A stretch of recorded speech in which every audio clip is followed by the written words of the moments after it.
फिर चीखते रहे बदहवास चेहरे, फिर रचे जाने लगे हैं षड्यंत्र गहरे। समाज के वहशी दरिंदों को देखकर माधव अवाना ये शेर कहते हैं कि जो अकेले होंगे वो चीखते रहेंगे और झुंड वाले उनके खिलाफ षड्यंत्र करते रहेंगे। कि तभी शकील जमाली ने अपने शेर के साथ एक बड़ा सवाल उठा दिया कि रिश्तों की दलदल से कैसे निकलेंगे, हर साजिश के पीछे अपने ही निकलेंगे। और जब कोई अपना ही गला काटने पर उतर आए, इज्जत लूटने को पागल हो जाए और हवस मिटाने के लिए अपने परिवार में ही कोई ढूंढने लगे, तो शायरों की वो बातें सच लगती हैं।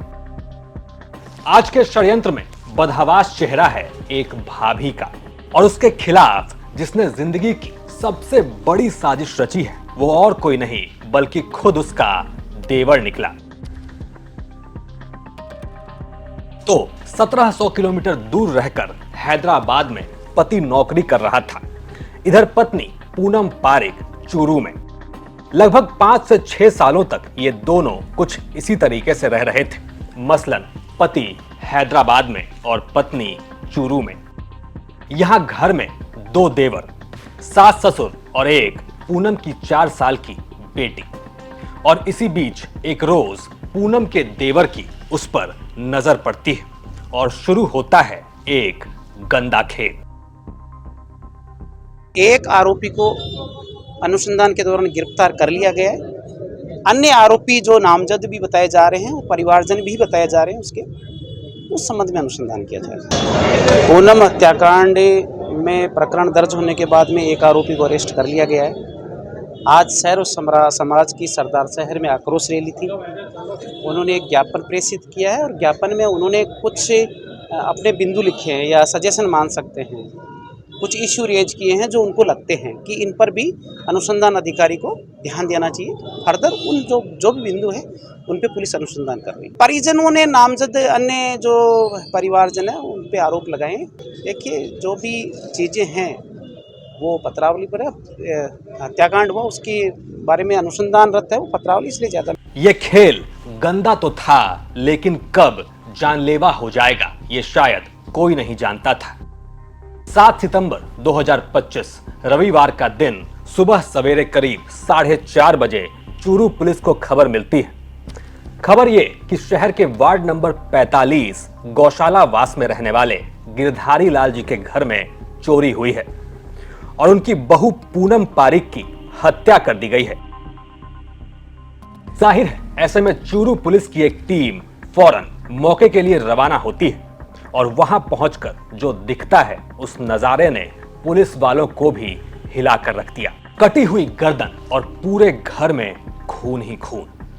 साफ पता चल रहा था कि 26 साल की पूनम पारेख की गर्दन काटकर हत्या की गई है। जो ये घटना घटी है ये मानव जाति को झकझोर देने वाली घटना है।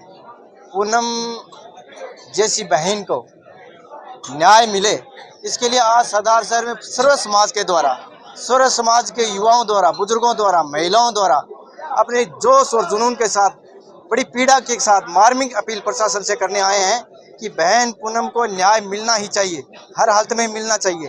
और आज अपनी जो पीड़ा है वो बहुत ही संवेदना के साथ मार्मिक अपील करने आए हैं और ये जताने आए हैं कि जब पूनम पारेख के साथ जो घटना हुई, ऐसी घटनाओं का सभ्य समाज में कोई स्थान नहीं है और नहीं होनी चाहिए और आगे भविष्य में भी नहीं होनी चाहिए। ये अपील प्रशासन से करने आए हैं और प्रशासन से ये आगे भी करना आए हैं कि आज का हमारा जो कार्यक्रम है बहुत ही शांतिपूर्ण है और प्रशासन हमारी दे रही है कि परीक्षा न ले और आगामी पूनम को न्याय मिले। अब एक तरफ पूनम की बॉडी पोस्टमार्टम के लिए जाती है, उधर बीकानेर के डूंगरगढ़ से उनका परिवार चूरू पहुंचता है, ये कहते हुए कि जिसका डर था वही हुआ। और सरदार शहर में पब्लिक का ये सैलाब भी साफ साफ बता रहा है कि एक महिला के साथ किस हद की हैवानियत हुई है, वो भी एक शादीशुदा महिला। इसी आधार पर जांच भी शुरू होती है। शुरुआत में पूनम के ससुराल वाले वो तमाम कोशिशें करते हैं कि लगे घर में चोरी हुई है और किसी चोर ने उनकी बहू की हत्या कर दी, लेकिन सच भी कब तक छिपा रहेगा, एक न एक दिन तो सामने आना ही है। हमारी बहन को इंसाफ चाहिए, हत्यारों को फांसी सजा चाहिए, हमें उसके पूरे घर को। हम तो चाहते हैं कि उस हत्यारे को चौराहे पर लाके वैसे का वैसे काटा जाए, लेकिन वो ना सही तो उसको फांसी की सजा तो कम से कम मारनी चाहिए। हमारी बहन को ऐसे मारे क्या उस हत्यारे को ऐसे छोड़ना चाहिए हमें जिंदा। और हम उसके अलावा क्या कह सकते हैं? आपको जो हत्या हुई है वो तो आपको नजर आ ही रही है कि क्या हुआ है क्या नहीं हुआ है, कैसे, वो सब आपको भी दिख रहा है। आप जो पुलिस की कार्रवाई है उससे संतुष्ट हो आप? उससे बिल्कुल संतुष्ट नहीं है। 7 दिन के अंदर हमने कितने मामले देखे जैसे ठंडे होते जा रहे हैं, क्या ये ठंडा नहीं हो सकता? 7 दिन में तो क्या से क्या हो जाता है। हम कम से कम 2 दिन का समय ले सकते थे और 9 दिन वैसे भी हो चुके हैं। तो हम चाहते हैं कि उसको 2 दिन के अंदर अंदर फांसी की सजा तो अभी हाथों आ देते तो भी कम था। कौन कौन आरोपी आपके अनुसार? पूरा घर जो भी आपको दोषी हो तो आपको भी दिख रहा है कि कौन कौन दोषी है कौन नहीं है, और हमें तो पूरा मामला नजर में दे रखते हुए समझ में आ रहा है कि पूरा घर ही दोषी है। आपकी पूनम से कभी बातें होती थी, कुछ बताती थी आपको? वो तो बताते उनसे इतनी ज़्यादा बात ही नहीं करने देते। उनकी सास हमेशा बोलती थी कि नहीं ज़्यादा बात नहीं करनी किसी से, मैं पास में बैठी हूँ तो बात मत करो, ये वो हमेशा रोक टोक रखते थे उन पे।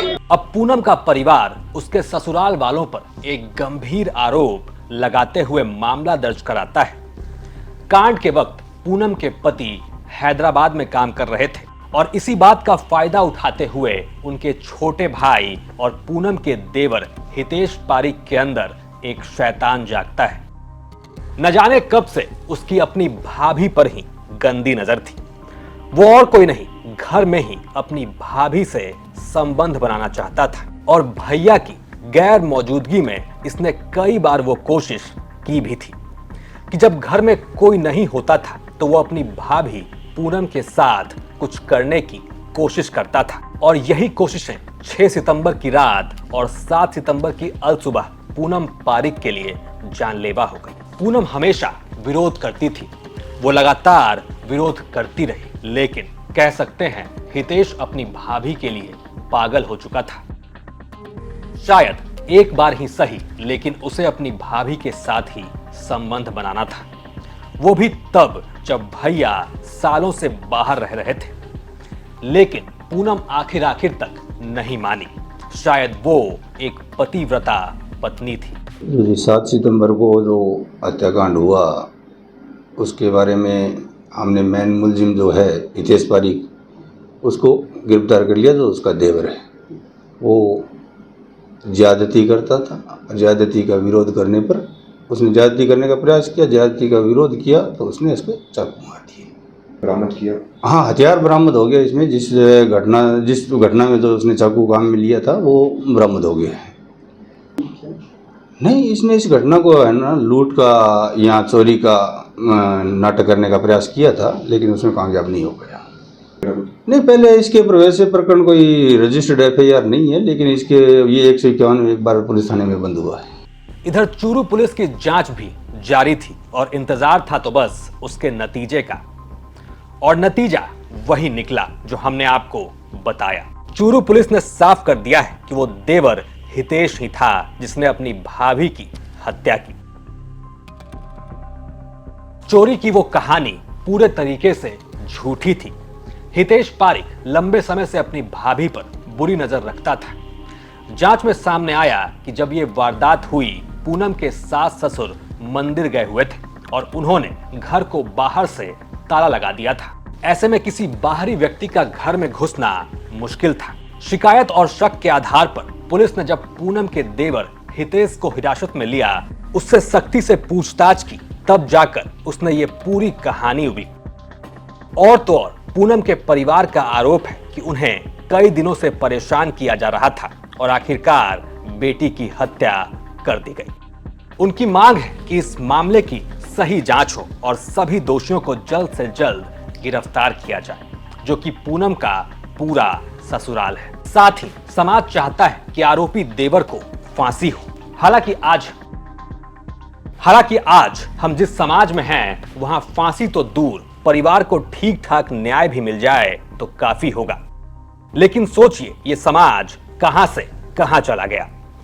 एक वक्त पर अफेयर होते थे, अवैध संबंध तैयार होते थे, लेकिन अब अगर कोई किसी की चाहत पूरी न करे तो उसकी गर्दन भी काट दी जाती है। न जाने अभी और क्या क्या देखना बाकी है।